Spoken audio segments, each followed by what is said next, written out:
got a knife. That's not a knife. That's a knife. Knives and Note video here. I'm with Mike Adamson and Chuck Morgan, and these two guys are with the Antique Bowie Knife Association, and they have an award-winning display here that they were going to talk about.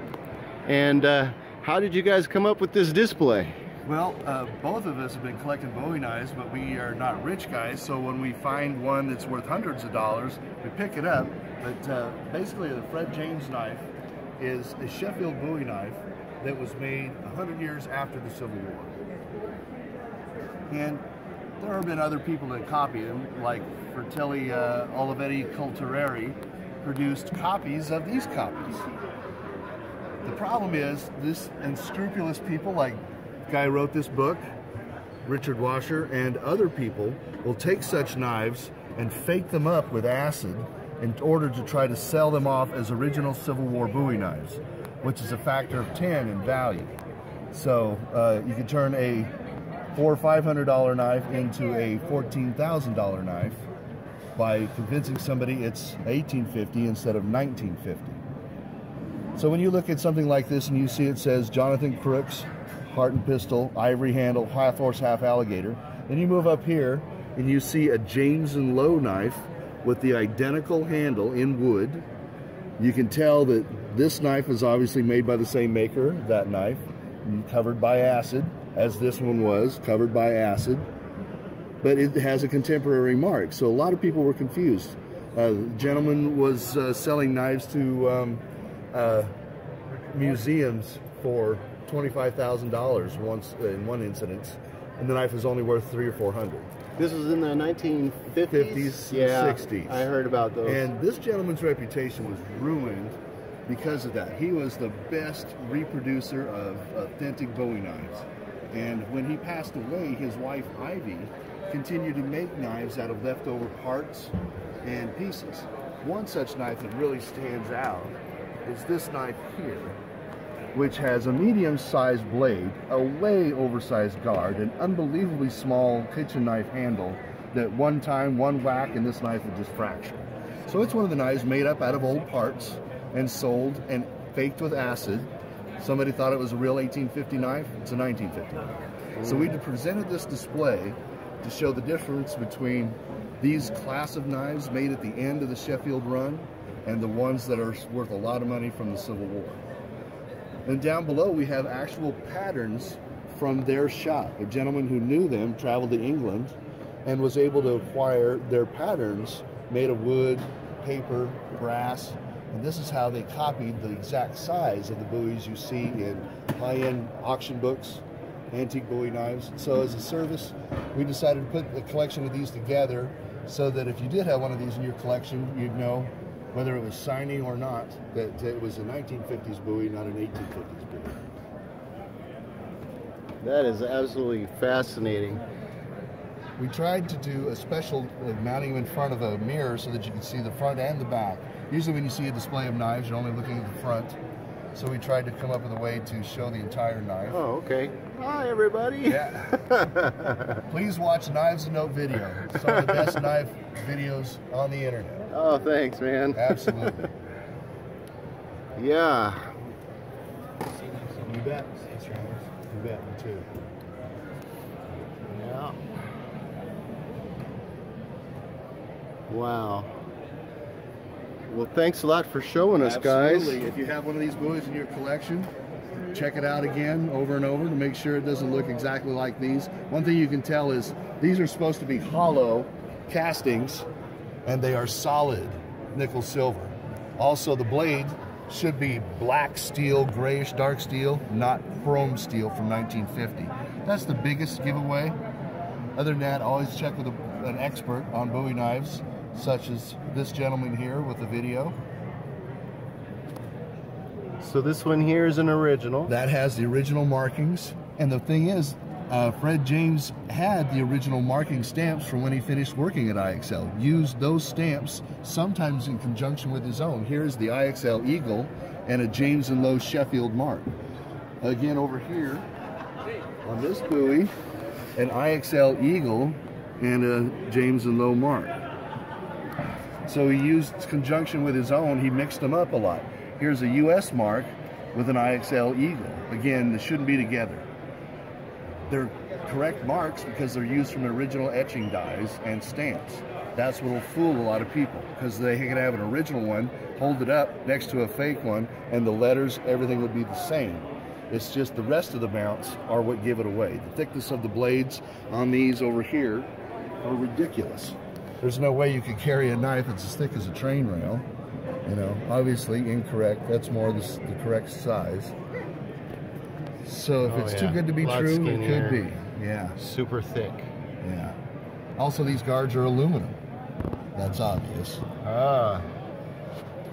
So when you guys are out there buying your Bowie knives, make sure that you check it out and make sure that you're not getting a reproduction. Otherwise, it's only worth a couple $100 or what it's worth, really.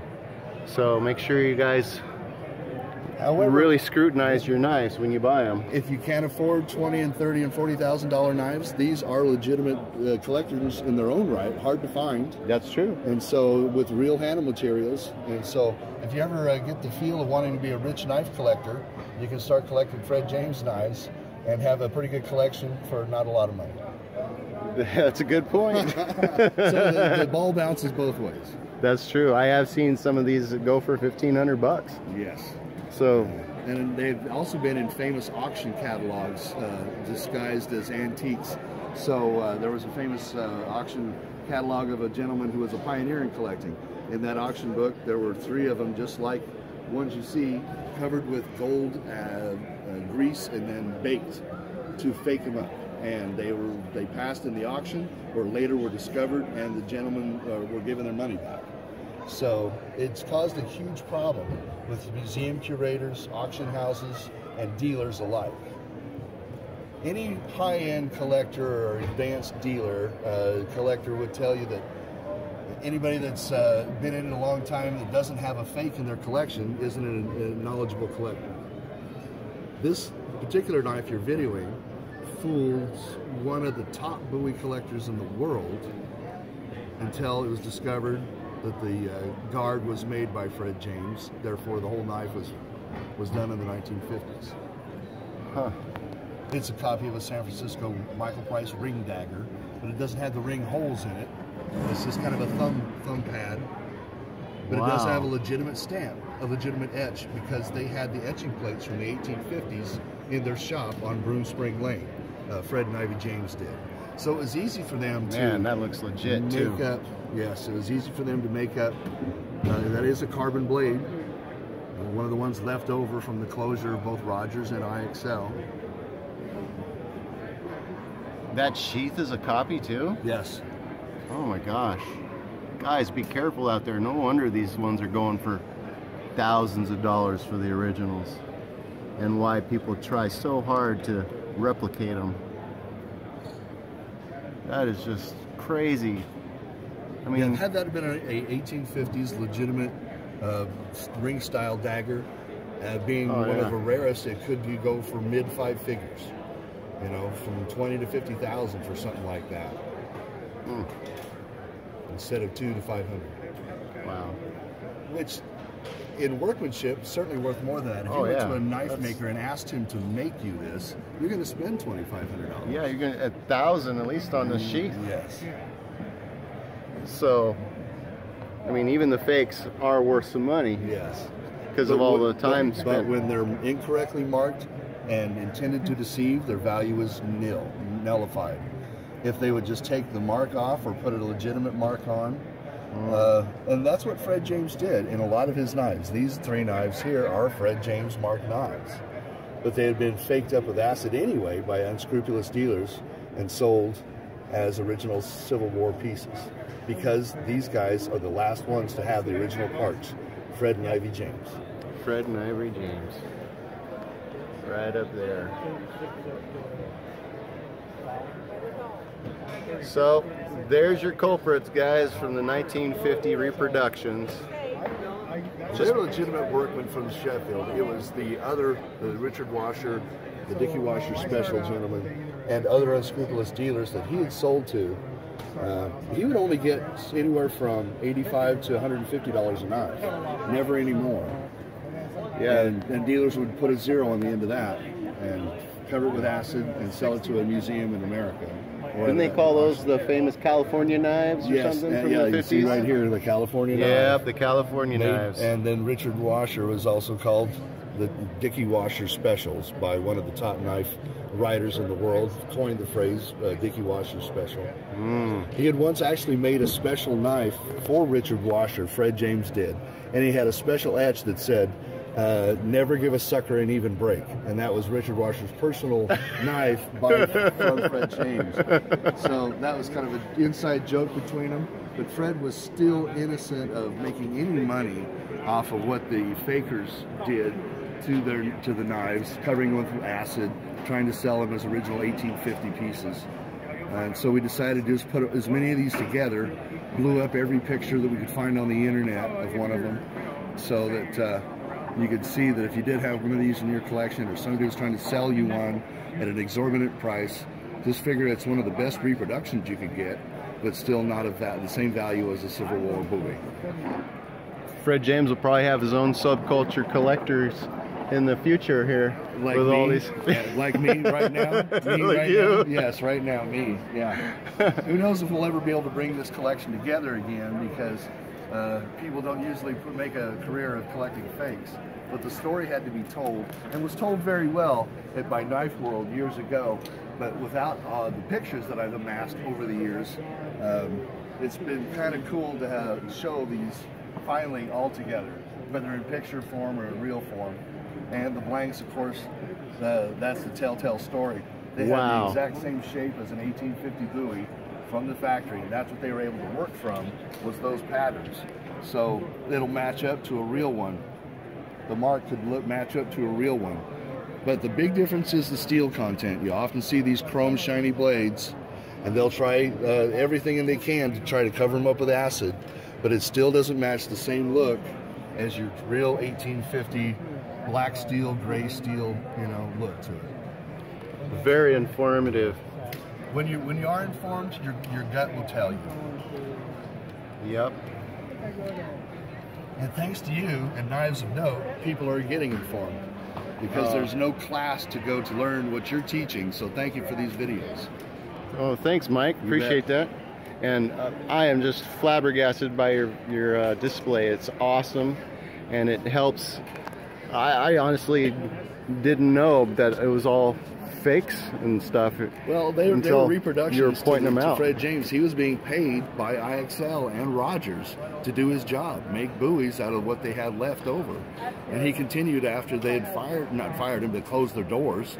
Him and his wife continued to do it themselves. And they had all the parts, the stamps, and the etching plates to do it with. Wow, loads of information. I really appreciate that. Yep. Thanks a lot, Mike. Thank you. And thank you guys. Have a good one. Bye. Check out Knives of Note. Awesome. Another thing, guys, when you're looking at the half horse, half alligator knives, and you see the mane right there, how it's the mane is flowing into the body, a real one would have the mane flowing, free flowing outwards. So that's something that you might want to take in consideration when you're looking at a half horse, half alligator. Okay, have a good one. So here's the Bill Adams up close, and you'll notice that the clip, some would fold under right here. Okay. Also, you'll notice it's a gold color. Real one would be more of a tarnished, and more, instead of gold, more green. And normally on a double finger ring you wouldn't see this. It'd be all the way through. But that is one of the original Bill Adams Bowies, and man, it is convincing. It is so convincing, man. I would probably have said this is the real deal.